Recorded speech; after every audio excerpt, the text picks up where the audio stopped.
ஹல்லேலூயா.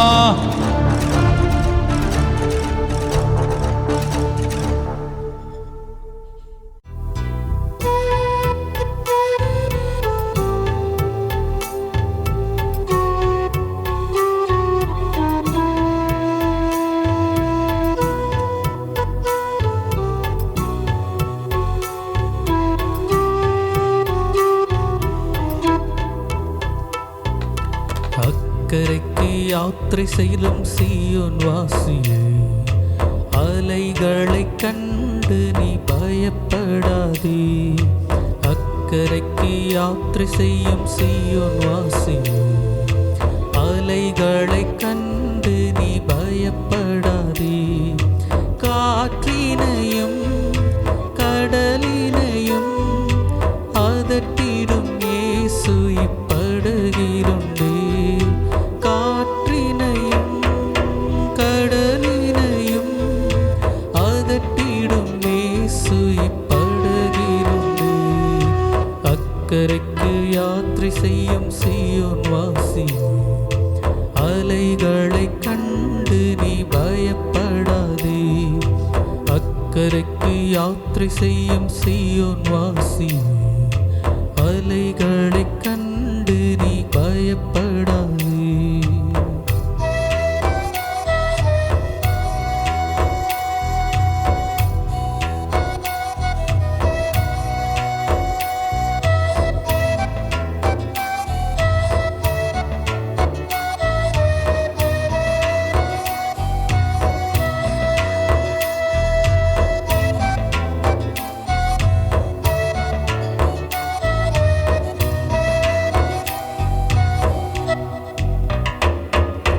விசுவாசமாம் படகில் யாத்திரை செய்கையில் தண்டு வலித்து நீ கலங்குகையில். விசுவாசமாம் படகில் யாத்திரை செய்கையில் தண்டு வலித்து நீ கலங்குகையில். பயப்படாதே, கர்த்தருடன் இருப்பார், பரலோக துறைமுகம் சேரும் வரை. பயப்படாதே, கர்த்தருடன் இருப்பார், பரலோக துறைமுகம் சேரும் வரை. அக்கரைக்கு யாத்திரை செய்யும் சீயோன் வாசியே, அலைகளை கண்டு நீ பயப்படாதே. அக்கரைக்கு யாத்திரை செய்யும் சீயோன் வாசியே, அலைகளை கண்டு நீ பயப்படாதே.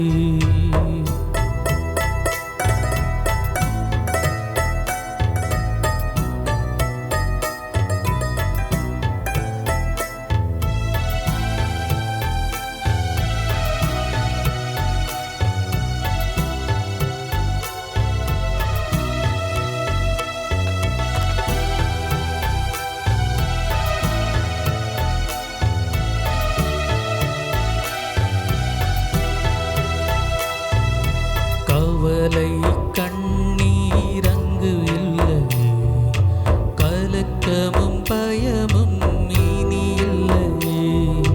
கவலை கண்ணீரங்கு இல்லையே, கலக்கமும் பயமும் இனி இல்லையே. உன்னதரின் மறைவினிலே இளைப்பாற இடமுண்டு நித்தியத்தில். சர்வ வல்லவரின் நிழலினிலே இளைப்பாற இடமுண்டு நித்தியத்தில்.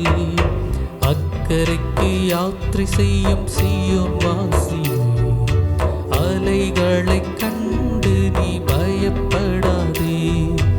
அக்கரைக்கு யாத்திரை செய்யும் சீயோன் வாசியே, அலைகளை கண்டு நீ பயப்படாதே. காற்றினையும் கடலினையும் அதட்டிடும் இயேசு இப்படகிலுண்டு. காற்றினையும் கடலினையும் அதட்டிடும் இயேசு இப்படகிலுண்டு. அக்கரைக்கு யாத்திரை செய்யும் சீயோன் வாசியே, அலைகளை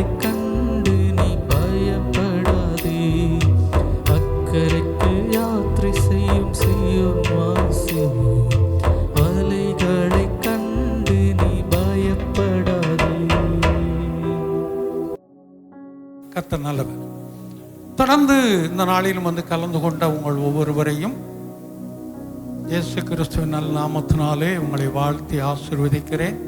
கர்த்தர் தாமே உங்கள் ஒவ்வொருவரையும் ஆசீர்வதித்து காத்துக்கொள்வாராக. அதோடு இந்த நேரலையிலே பார்க்க போகிற உங்கள் ஒவ்வொருவரையும் இயேசு கிறிஸ்துவின் நல்ல நாமத்தினால் ஆசீர்வதிக்கிறேன். உங்களையும் கர்த்தர் காத்துக்கொள்வாராக. அல்லேலூயா. கர்த்தர் நல்லவர். நாம் நம்முடைய வருஷத்துடைய வாக்குத்தத்த வசனத்தை வாசிப்போம். ஆசா தன் தேவனாகிய கர்த்தரை நோக்கி கூப்பிட்டு, கர்த்தாவே, பலமுள்ளவனுக்காகிலும் பலனற்றவனுக்காகிலும் உதவி செய்வது உமக்கு லேசான காரியம். எங்கள் தேவனாகிய கர்த்தாவே, எங்களுக்கு துணை நில்லும். அல்லேலூயா. எங்களுக்கு துணை நில்லும். அந்த துணை நிற்கிறதுல ஒரு பகுதி தான் அவர் நம்மை நடத்துவது. துணை நிற்கிறதுல ஒரு பகுதி தான் நடத்துவதென்றால் அவர் உடன் வந்து கொண்டே இருப்பார், நம்மோடு கூட சேர்ந்து கொண்டே இருப்பார். அப்படி என்றால் இதை குறித்து இந்த ஆசாவுக்கு துணை நின்றதுக்கு காரணம் என்ன அப்படிங்கிறதை குறித்து அநேக காரியங்களை பார்த்திருக்கிறோம். வரக்கூடிய அதாவது 21, 22, 23 ஈசி சர்ச்சில் மீட்டிங் வச்சுருக்கிறாங்க. இந்த நோட்டீஸில் எடுத்துகிட்டு போய் ஜெபம் பண்ணுங்க, முடியுமானால் அதில் கலந்து கொள்ளுங்கள். முடிஞ்சோன்னு நோட்டீஸை கொடுத்துருப்பா. ஆமாம். இப்போது யாருக்காக இருந்தாலும் சரி, பலம் உள்ளவர்களுக்கானாலும் பலனற்றவர்களுக்கானாலும் உதவி செய்வது அவருடைய பார்வையில் லேசான காரியம். இந்த ஆசாவுக்கு அவர் உதவி செய்ததுக்கு காரணம் இல்லை, ஆசாவுக்கு துணையாய் நின்றதுக்கு காரணம் என்ன, அதை நாம் அநேக காரியங்களை பார்த்து கொண்டு வந்திருக்கிறோம். இப்போ 14ஆம் அதிகாரத்தில் 3வது வசனத்தை பார்த்தோம். 3வது வசனத்தை வாசிப்போம். அந்நிய தேவர்களின் பலிபீடங்களையும் மேடைகளையும் அகற்றி, முதல்ல 2 காரியத்தை செய்தான்.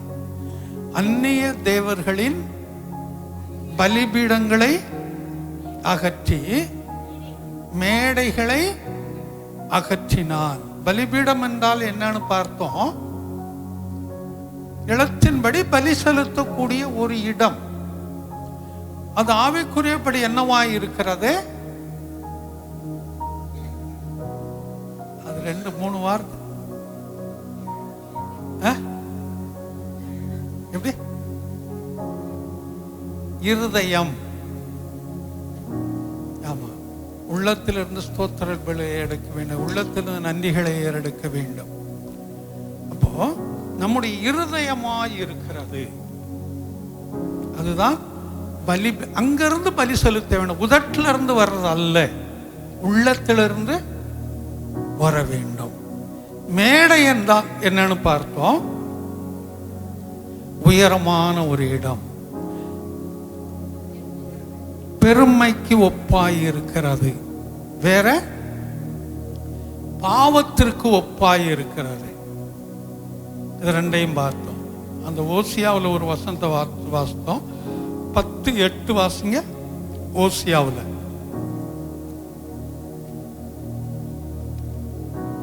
10:8. இஸ்ரவேலின் பாவமாகிய ஆபேலின் மேடைகள், பாவமாகிய மேடைகள். அங்க பாவத்தை மேடைகளுக்கு ஒப்பாய் சொல்லி இருக்குது. அவைகள் என்ன செய்யும்? அழிக்கப்படும் அப்படின்னு சொல்லி இதை பார்த்தோம். அதுக்கு அடுத்து வரும்போதால் என்ன பார்த்தோம்? சிலைகளை உடைத்து, சிலைகளை உடைத்து என்பதையும் பார்த்தோம். சிலைகள் என்றால் என்னன்னு பார்த்தோம். சிலை என்றால் என்ன? கல்லிலையோ மண்ணிலையோ மரத்துலையோ உருவாக்கப்பட்ட ஒரு உருவம்.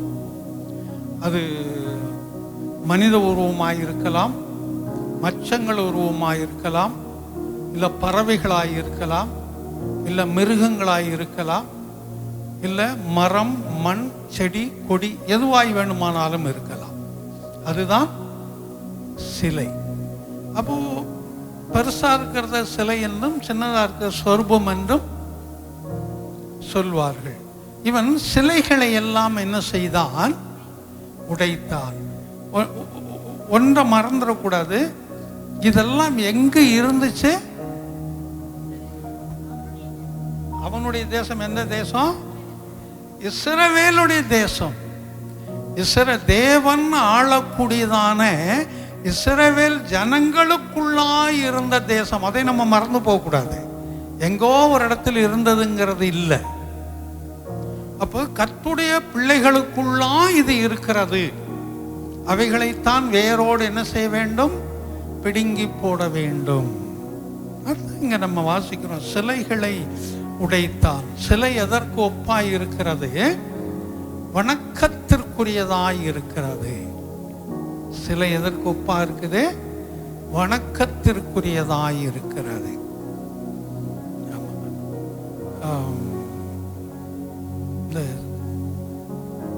ரொம்ப வருஷங்களுக்கு முன்னாடி, நான் ஊழியத்துக்கு வந்ததுக்கு பின்னாடி தான் அந்த மூணார் என்ற பகுதியில் ஒரு மலை, அது ஃபுல்லாக மலை பிரதேசம். ஒரு இடத்துல ஒருத்தர் அந்த தைல காட்டுகளுக்கு போய் அங்கே இருக்கிற மரங்களை வெட்டிட்டு வீட்டுக்கு விறகு வேணா எடுத்துகிட்டு வந்து இருக்கிறாரு. அவர் கை அந்த லெப்பரசி, குஷ்டரோகத்தால் பாதிக்கப்பட்டவர். குஷ்டரோகத்தால் பாதிக்கப்பட்டவர். வர்ற வழியில் தாகம் எடுத்திருக்குது. வீடுகள்லாம் போய் தண்ணி கேட்க மாட்டாங்க. அது வர்ற தண்ணிகளை அப்படியே பிடித்து குடிக்கிறது. அது தண்ணீர் சுவையாகவும் இருக்கும், ஜில்லுன்னு இருக்கும், நல்லாவும் இருக்கும் தண்ணி. அது வேறு. அப்போ ஒரு வந்த தண்ணியை எடுத்து அள்ளி குடிச்சிருக்கிறாரு. சின்ன ஒரு காவா மாதிரின்னு வச்சுக்கோங்களேன். குடிச்சிட்டு அதை தலையை சுமந்துட்டு வீட்டுக்கு வந்துருக்கிறாரு. வீட்டுக்கு வந்த நேரத்தில் பார்த்தா அந்த குஷ்டரோகம் நல்லா இருந்திருக்கு. இது நடந்த சம்பவத்தை உங்களுக்கு சொல்ல வந்தேன். என்ன இருக்குது? குஷ்டரோகம் நல்ல. இவருக்கு ஒரே ஆச்சரியம், இது எப்படி நல்லா ஆகுச்சு, இந்த வியாதி எப்படி தீர்ந்தது? அவன் இளைய பண்ண பக்கத்தில் அக்கத்தில் இருக்கவங்கள்ட்டெல்லாம் பேச்சு இப்படி வந்த உடனே என்னன்னா தெரியல, நான் இங்கே தான் தண்ணி எடுத்து குடித்தேன், வீட்டுக்கு வந்தேன் இப்படி நல்லா ஆகிடுச்சு. அப்படின்னா நம்ம ஆளுங்க சும்மா இருப்பாங்களா? என்ன செய்வாங்க உடனே?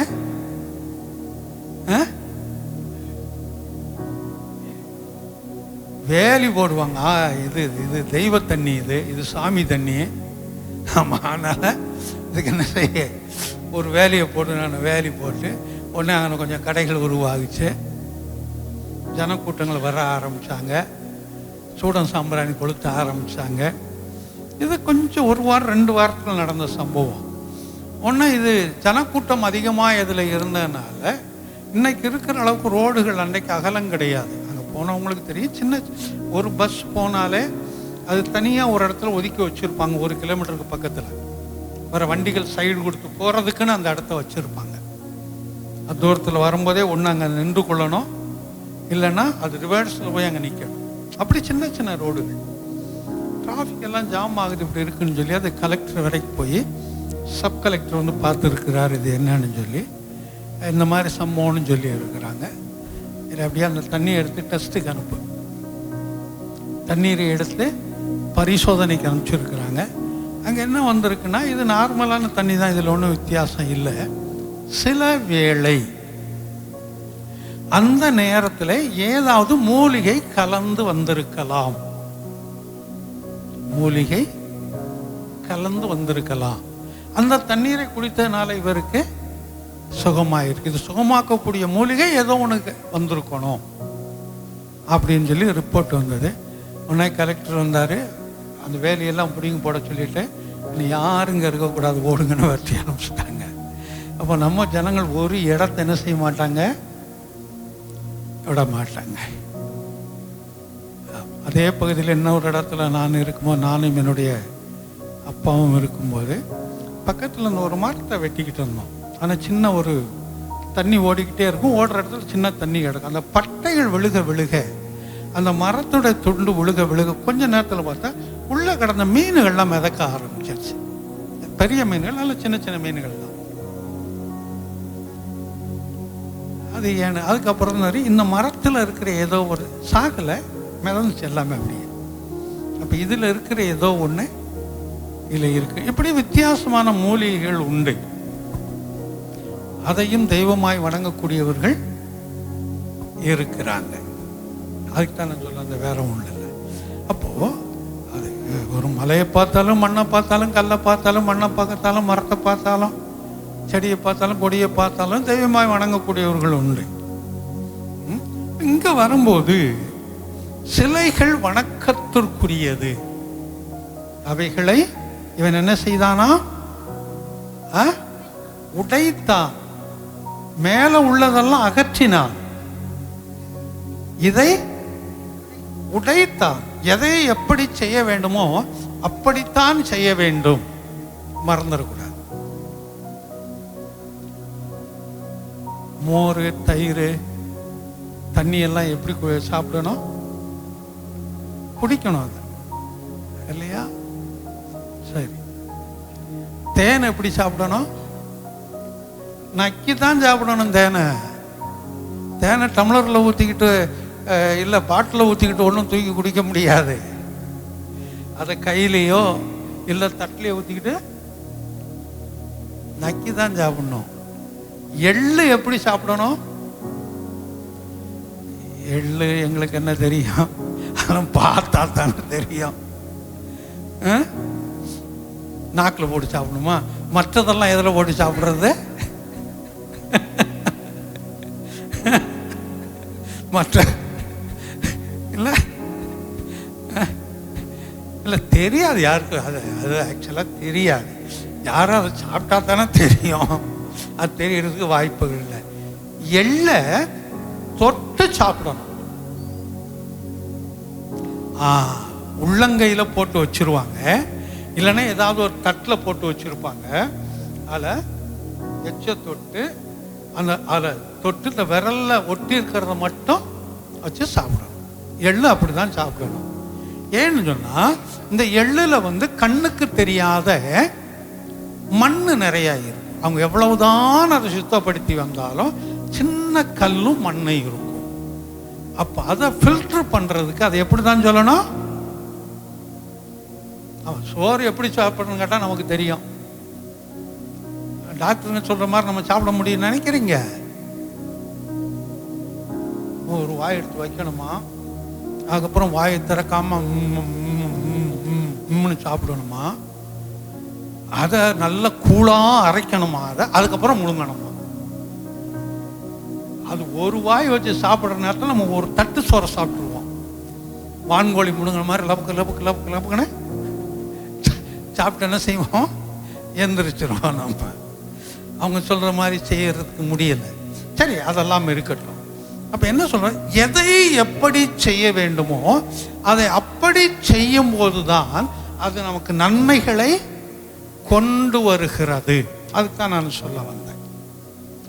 அப்போ அவன் மேடைகளையும் பலிபீடங்களையும் அகற்றினான், சிலைகளை உடைத்தான். அது இல்லாமல் போகும்படி, திரும்பவும் அது இருக்கும் என்றால் அதை வணங்க ஆரம்பித்து விடுவார்கள் என்று நினைத்துதான் அந்த காரியத்தை அவன் செய்தான். அதுக்கு அடுத்து வரும்போது அதே வசனத்தில் இன்றைக்கு அதை பார்ப்போம். விக்கிரக தோப்புகளை வெட்டி, என சிலையை உடைத்தானது ஏற்கனவே நம்ம பார்த்தோம். இன்றைக்கு விக்கிரக தோப்புகளை வெட்டி. விக்கிரக தோப்புனா என்ன? தோப்புனா என்ன? நிறைய மரங்கள் இருப்பதுதான் தோப்பு இல்லையா? அது நமக்கு தெரியும். தனிமரம் தோப்பாகாது அப்படின்னு பழமொழி சொல்லுவாங்க. அது எதுக்கு சொன்னாங்கன்னு எனக்கு தெரியாது. சரி, எதுக்கோ சொல்லியிருப்பாங்க. உங்களுக்கு தெரிஞ்சா நீங்க தெரிஞ்சுக்கங்க, பரவாயில்லை. அப்போ ஒரு மரம் தோப்பாகாது, அங்க அநேக மரங்கள் இருந்திருக்க வேண்டும். அப்ப இங்க வரும்போது என்ன வாசிக்கிறோம்? விக்கிரக தோப்புகளை வெட்டி சிலைகளை உடைத்தான். இந்த விக்கிரக தோப்பு என்றால் என்ன?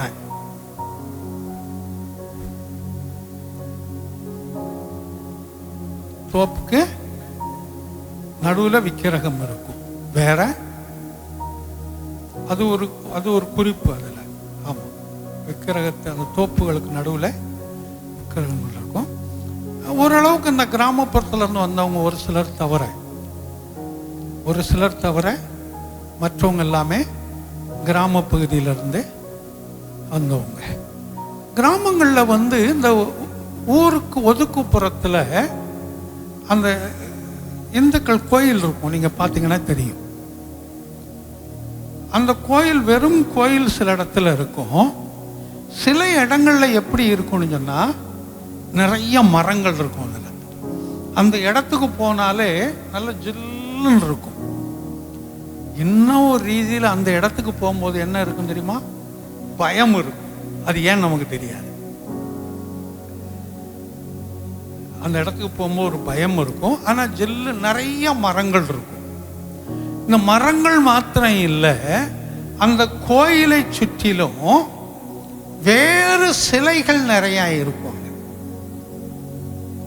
அந்த மரத்தடிகளில் பக்கத்தில் அக்கத்தெல்லாம் நிறைய என்ன செய்யும்? சிலைகள், சின்ன சின்ன சிலையாக இருக்கும். ரொம்ப பெரிய சிலைகள் இருக்காது. வர்றவங்கள்லாம் சில வேளை அந்த மரமாக அந்த சிலைகளை எல்லாம் அப்படியே வணங்கிட்டு வருவாங்க. ஆனால் முக்கியமான ஒரு அந்த சிலை சாமி என்று சொல்லக்கூடியது ஒரு இடத்துல இருக்கும். இந்த விக்கிரக தோப்புகள், அதுதான் அந்த விக்கிரகங்கள் சூழ்ந்து இருக்கக்கூடியதான ஒரு தோப்பு. இந்த தோப்பு ஏன் இருக்கணும்? இந்த தோப்பு எதற்காக? இந்த தோப்புல நிறைய பார்த்தீங்கன்னு சொன்னா, அதாவது அவங்க ஒவ்வொரு தெய்வத்திற்கும் ஒவ்வொரு மரம் என்று வைத்திருக்கிறாங்க. சில கோயில்களில் போனால் வில்வ மரம் இருக்கும். அது என்ன மரம்?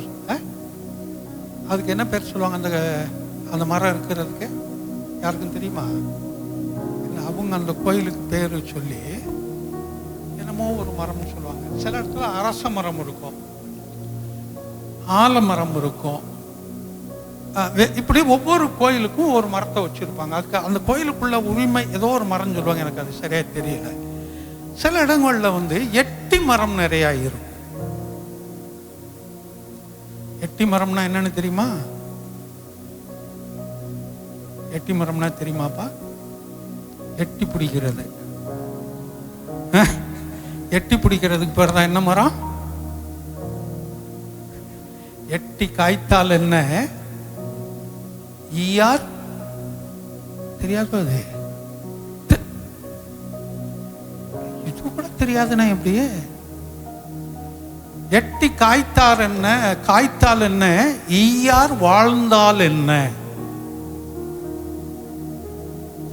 ஈயார் என்றால் அர்த்தம் என்ன? கொடுக்காதவர்கள். அவர்கள் வாழ்ந்து என்ன பிரயோஜனம்? அவங்க பிரயோஜனம் இல்லை.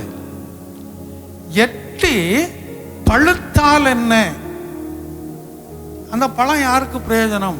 எட்டி என்ற ஒரு மரம் உண்டு, பெரிய மரம். அது அதில் எலுமிச்சை சைஸ்ல பழம் பழுக்கும். எலுமிச்சை மரம் தான் உருண்டையா இருக்கும். அது பழுத்தனா மஞ்சள் கலர்ல தான் வரும், பச்சையான மஞ்சள் கலர்ல வரும். அது பழுக்கிறதுனால என்ன லாபம்? அது யாருக்கு லாபம் கிடையாது.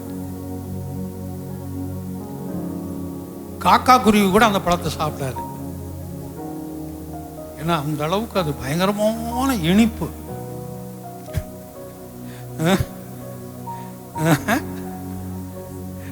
எப்படி கசப்பா?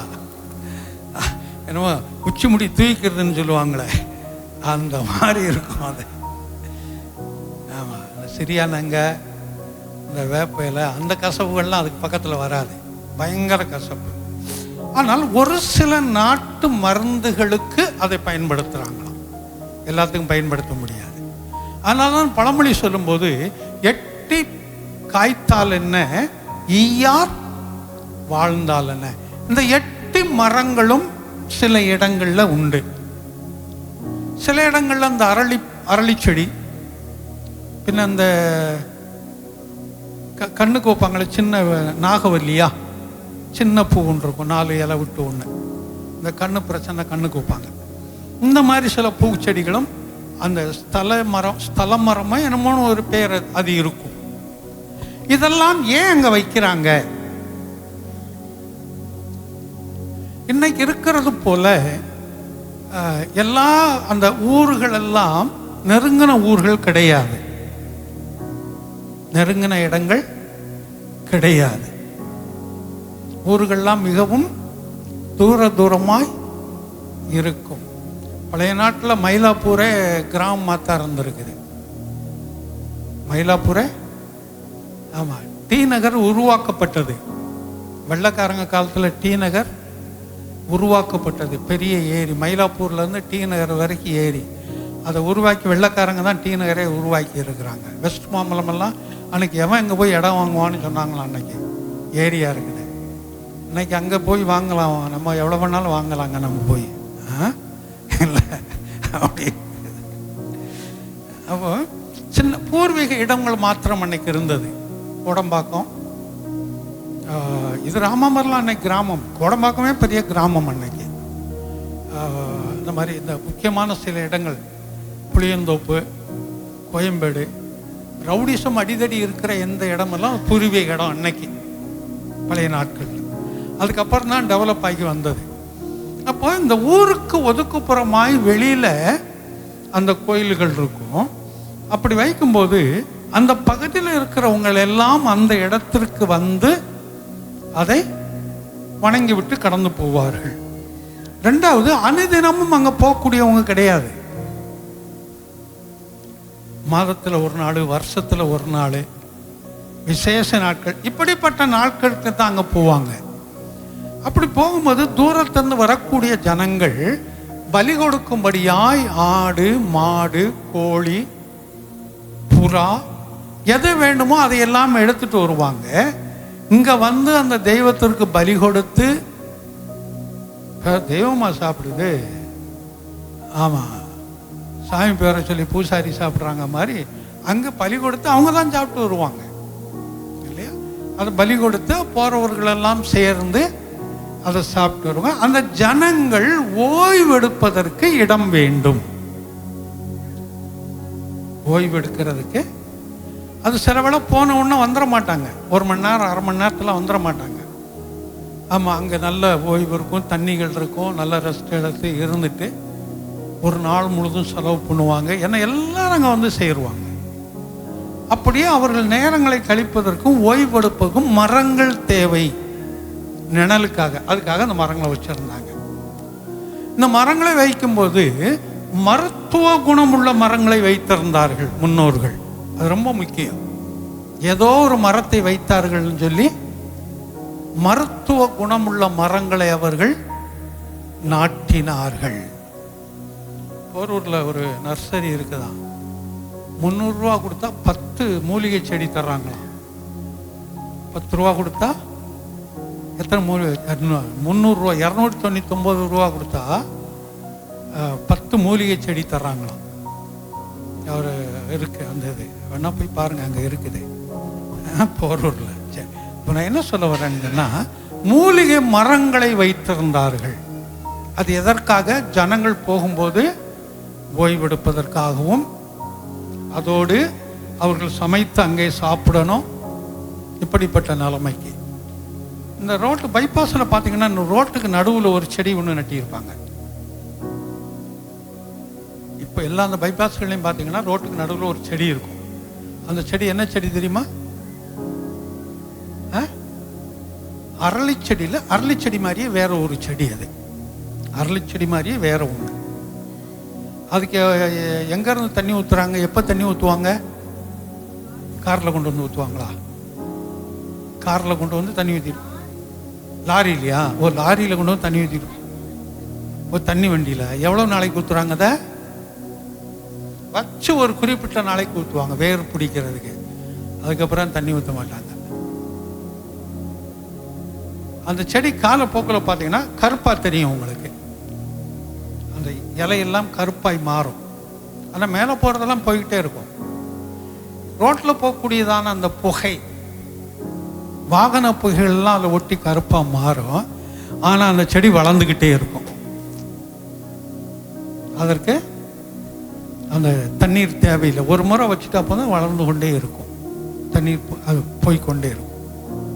இதே போல இந்த இடங்கள்ல அவங்க வைக்கிற மரங்கள்லாம் சேதமாகாத மரங்களும் அது பலன்கள் ஓரளவுக்கு பலன் கொடுக்கிற மரங்களும் தான் அங்கே அதை வச்சிருப்பாங்க. இது இருந்தால் நம்மளை போல ஆளுங்களுக்கு அப்படி மரம் கிடச்சுன்னா என்ன ஆகும்? வேற ஒன்றும் வேண்டாம், இப்படி போகும்போது இந்த விமலா கான்வெண்ட்டை தாண்டி அப்படி மேலே ஏறுங்க, அந்த ஒரு கோயில் ஒன்று இருக்கு, கல்சாத்தா கோயில்னு இருக்குது, அதில் ரைட்டில் பாருங்கள் எப்படி இருக்குன்னு. மேலே ஏறின உடனே ரைட்டில் பாருங்கள் எப்படி இருக்குன்னு. போகக்கூடியவங்களுக்கு அது வித்தியாசமாக தெரியாது, புதிதாகி போகிறவங்களுக்கு அதை பார்த்தாலே பயமாக இருக்கும். அந்த இடம் நிறைய மரம் சூழ்ந்து காணப்படும், பயமாக தெரியும் அந்த இடம். நீங்கள் வேணா போய் பாருங்க. அதை இவ்வளோ சொல்லிய பிறகு நாங்கள் ஏன் அங்கே போகிறோம்? பயமாக தெரியும் சொன்னதுக்கப்புறம் அங்கே போக சொன்னா எப்படி இல்லையா? இது மாதிரி தான் இந்த ஊர்களில் ஒதுக்குப்புறங்களில் இருந்தது. இதுதான் அங்கும் இருந்தது. அதுக்குதான் இவ்வளவு சுற்றி வந்த விக்கிரக தோப்புகள். அதை இவன் என்ன செய்தானா, வெட்டினான். அகற்ற வேண்டியதை அகற்றினா, உடைக்க வேண்டியதை உடைச்சான், வெட்ட வேண்டியதை வெட்டினான். ஏன் வெட்ட வேண்டும்? திரும்ப வரக்கூடாது என்று நினைத்து வெட்டுவது ஒன்று, அது திரும்ப பலன் கொடுக்க வேண்டும் என்று வெட்டுவது ஒன்று, அது இன்னும் நன்றாய் வளர வேண்டும் என்று வெட்டுவது உண்டு. இது முறைகள் வேற. வெட்டுறதுக்கு கவாத்து பண்றதுன்னு சொல்லுவாங்க. மரங்களாகட்டும் செடிகளாகட்டும் அதை வெட்டி விடும்போது அது வளரும், அது திரும்ப பலன் கொடுக்கும். முத்தின மரங்களை வெட்டுவாங்க. இப்படி சில காரியங்கள் உண்டு. அடியோடு வெட்டுவது உண்டு, அது திரும்ப வந்துவிட கூடாது என்று சொல்லி இவன் அங்க என்ன செய்தானா, விக்கிரக தோப்புகளை வெட்டினான். ஏன் விக்கிரக தோப்புகள் அப்படியே விட்டிருந்தா என்ன? மேடைகளை அகற்றிட்டான் இல்லையா, பலிபீடங்களை அகற்றிட்டான், சிலைகளை எல்லாமே உடைச்சிட்டான். விட்டுற வேண்டியதான? தோப்பு இருந்துட்டு போகுது. நம்ம ஆளுங்க சும்மா இருக்க மாட்டோம். நம்ம போய் திரும்ப அங்கே தான் உட்காருவோம், கொஞ்சம் சார்ந்துக்கிட்டு இருப்போம். வந்தவொடனே ஓ இந்த காற்று தான் எனக்கு சுகம் கொடுத்துச்சுமோ, நம்ம இந்த மரத்தில் தான் தெய்வம் வாழுதுமோ, நம்ம ஏதாவது ஒன்று பண்ணிக்கிட்டு இருப்போம். ஏன்னா இஸ்ரவேல் ஜனங்கள் அப்படி பண்ணுறவனுங்க. அதனால தான் அந்த இடமே வேண்டாம் என்று அதை என்ன செய்தானாம், வெட்டினான் அப்படின்னு சொல்லி நம்ம வேதத்தில் வாசிக்கிறோம். இப்போ இந்த விக்கிரகம் என்பதில் சில காரியங்களை உங்களோடு கூட நான் பகிர்ந்து கொள்கிறேன். 2 கொரிந்தியர் 6:16 வாசிங்க. 2 கொரிந்தியர் 6:16. தேவனுடைய ஆலயத்திற்கும் விக்கிரகங்களுக்கும் சம்பந்தமேது. மறந்துடக்கூடாது. தேவனுடைய ஆலயத்திற்கும் விக்கிரகத்திற்கும் சம்பந்தம்னா என்ன?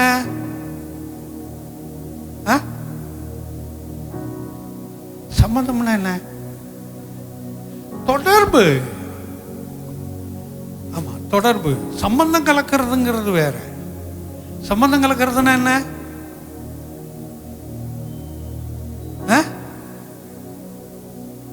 சம்பந்தம் கலக்கிறதுனா ஐக்கியமா? புது சம்பந்தம் கலக்கிறதா பெண் கொடுத்து பெண் எடுப்பது, அதுதான் சம்பந்தம் கலக்கிறது. ஆமா, உறவு வைத்துக்கிறவங்க அதுக்கு அப்பாற்பட்டது அது. ஆமா, சம்பந்தம் கலக்கிறது பெண் கொடுக்கறதோ பெண் எடுக்கிறதோ அதான் சம்பந்தின்னு சொல்லுவாங்க. சம்பந்தினா மலையாளத்தில் சம்பந்தினா துவையல், அதாவது இங்கே ஊறுகான்னு சொல்கிறாங்கல்ல. ஆமாம், அது அந்த மலையாளத்தில் வரும்போது சம்பந்தினா துவையல்.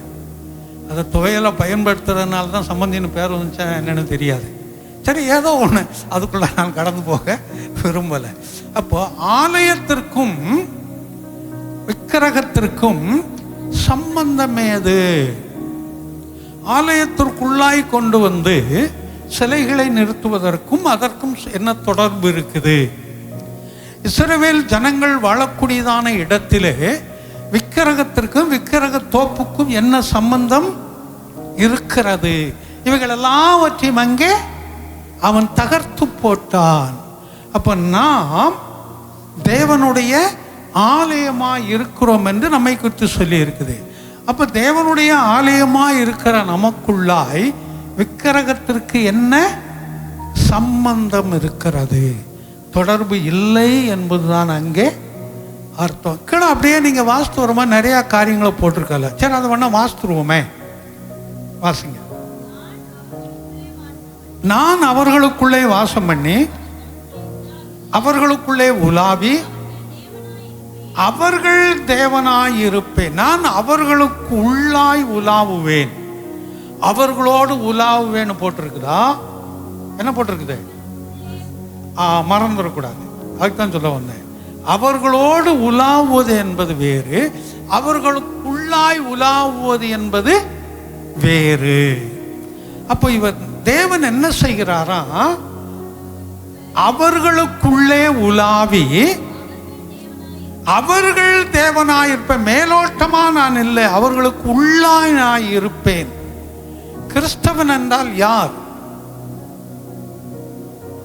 நம்ம தான். கிறிஸ்து அவன். யாருக்குள்ளாய் கிறிஸ்து இருக்கிறாரோ அவர்கள் தான் கிறிஸ்தவன். ஆமா, பேர் வச்சு இருக்கிறவங்கலாம் கிறிஸ்துவர்களாக முடியாது. ஏன்னா எனக்கு சொந்த அத்தைக்குரிய மகன் பேர் எட்வர்டு. அவர்கள் குலதெய்வம் மதுரைக்கு பக்கத்தில் இருக்கிற அழகர் கோயில்னு நினைக்கிறேன்.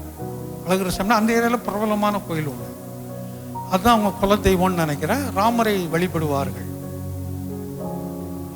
லட்சுமணன் ஒரு பையனுக்கு பேர் இருக்குது எங்கள் அத்தை வீட்டில். அவங்க வீட்லேயும் 9 பேரோ 10 பேரோன்னு நினைக்கிறேன். அதில் ஒரு பையன் பேர் எட்வர்டு. அப்போ அந்த பையன் என்ன கிறிஸ்தவ பையனா? இல்லை. ஏன்னா நாங்கள் ஒரே அந்த வருஷத்தில் ஒரு மாதங்கள் மட்டும் 2 மாதம் 3 மாதம் முன்ன பின்ன இருந்திருக்கலாம்.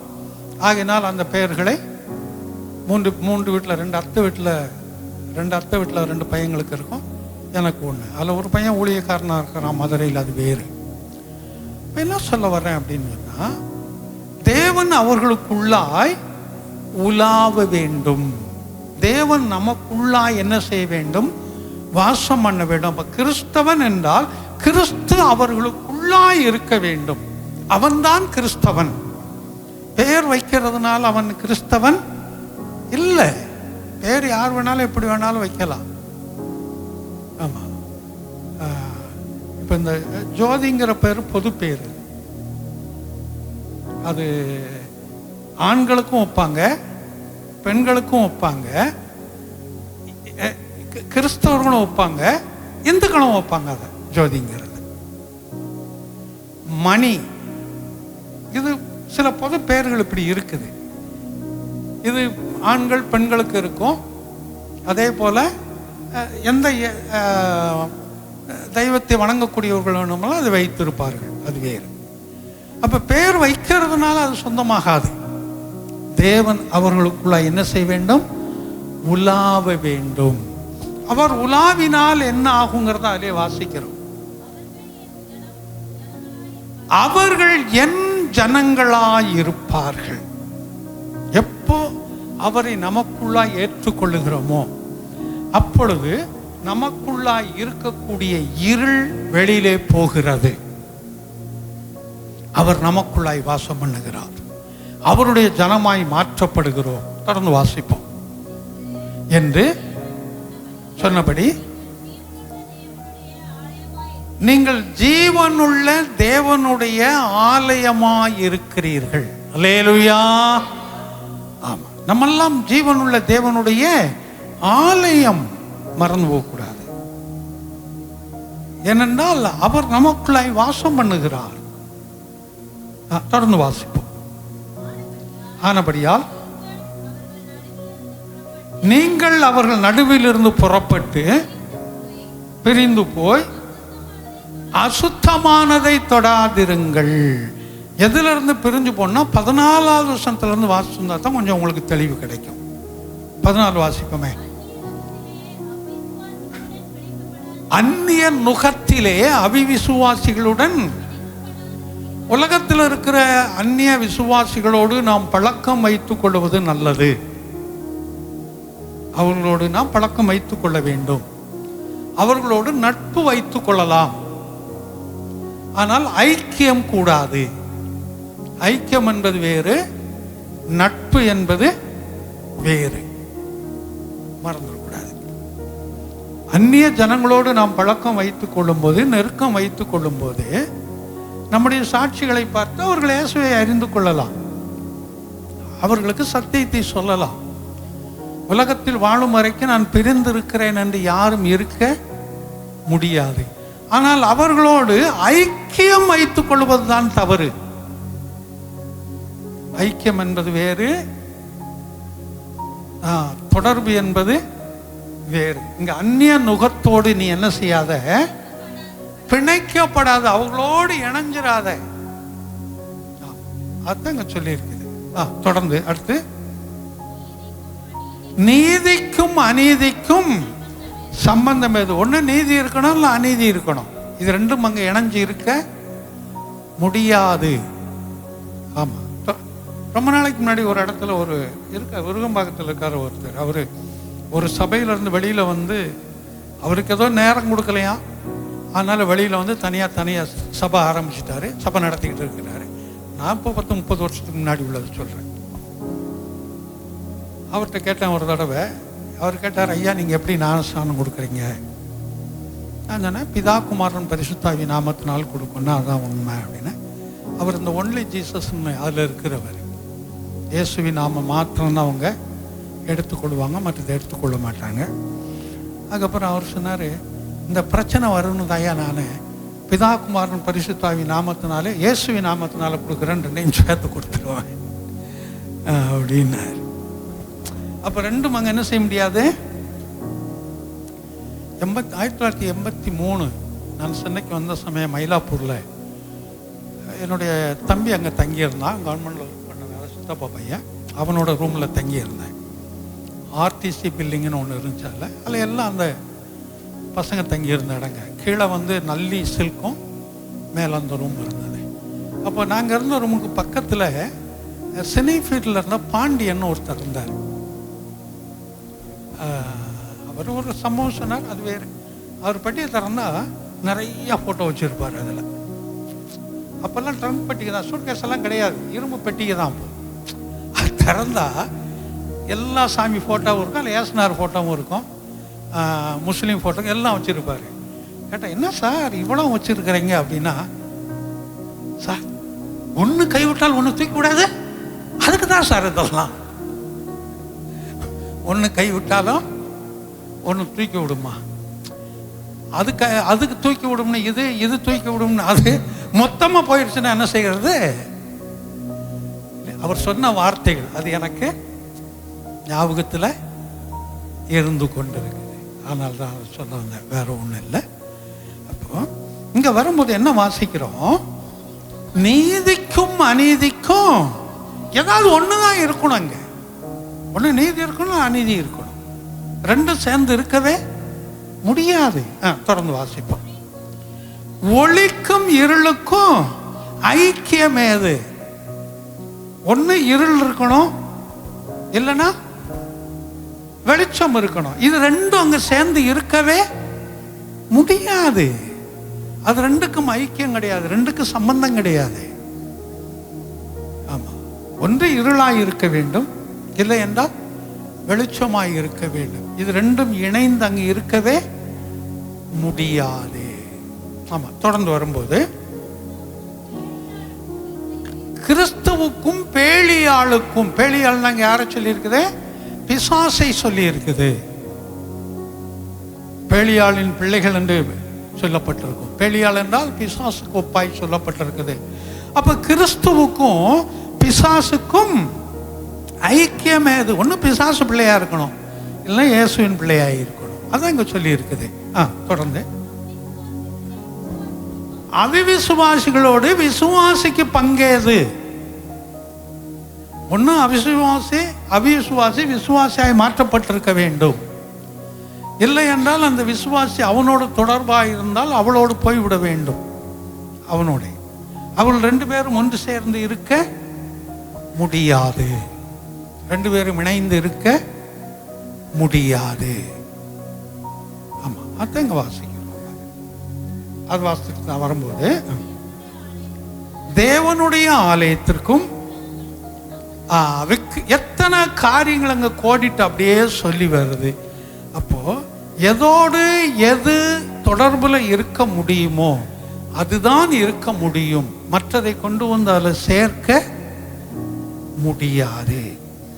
நேற்று ஒருத்தர் சொல்லும் போது அந்த யூடியூப்ல பார்த்தேன், இந்த சாப்பிட்றவங்க மட்டன் சாப்பிட்டா மட்டன் மட்டும்தான் சாப்பிடணும். அதாவது ஏதோ அது மட்டனோ பீஃபோ அவங்க வசதி, அதுக்குள்ள நான் கடந்து வரல. சிக்கன் சாப்பிட்டா சிக்கன் மட்டும்தான் சாப்பிடணுமா, ஃபிஷ் சாப்பிட்டா ஃபிஷ் மட்டும்தான் சாப்பிடணும். அதாவது எறா சாப்பிட்டா எறா மட்டும் சாப்பிடுங்க, நீங்கள் மொத்தமாக தட்டில் போட்டு அவிச்சு கூட சாப்பிடுங்க.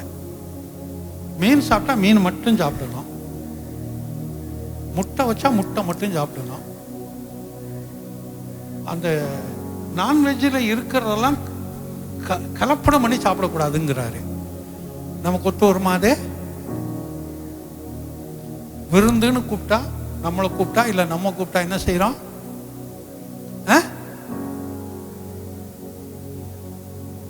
மீன் முட்டை, ஓடுறது நடக்கிறது பறக்கிறது தாண்டுறது தவுறது குதிக்கிறது எல்லாம் இருக்கணும் அங்க.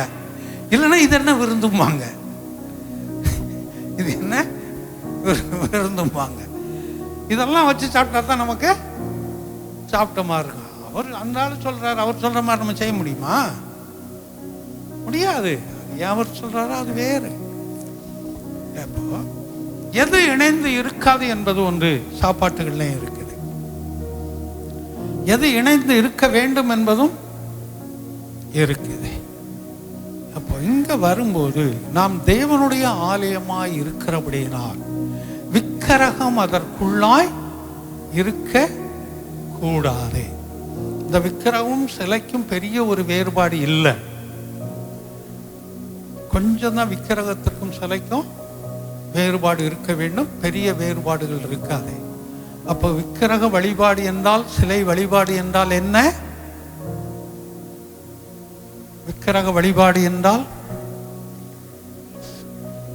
தேவனுக்கு முதலிடம் கொடுக்காதபடி வேறு எதுக்கு முதலிடம் கொடுத்தாலும் விக்கிரக ஆராதனைக்கு ஒப்பா மாறுகிறது, சிலை வழிபாட்டுக்குள்ளாய் மாறுகிறது. அதுல நாம் என்ன செய்ய வேண்டுமா? விலகி இருக்க வேண்டும்.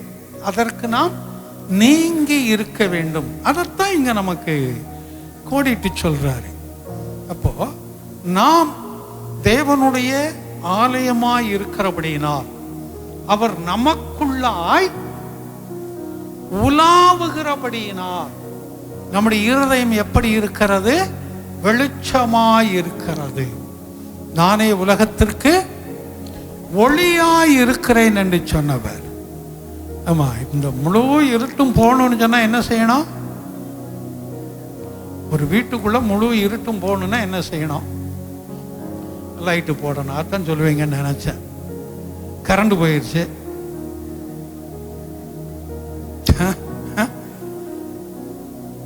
இந்த எலக்ட்ரியை நம்பி இலை போடாதன்னு பழமொழி சொல்லுவாங்க. அப்படின்னு அர்த்தம் என்னன்னு தெரியுமா? கரண்டை நம்பி நீ இலை போடாத சாப்பிட்றதுக்கு எந்த நேரத்தில் கரண்ட் போகணும்னு தெரியாது. அப்படி போனால் என்ன மாதிரி ஆளுக்கு நல்லது தான். ஏன்னா பக்கத்து வீட்டில் இருக்கு, பக்கத்து இலையில் இருக்கிற அந்த மீனோ இல்லை அந்த முட்டையாக கருவாடை தூக்கி நான் வச்சுக்கலாம் பாருங்க.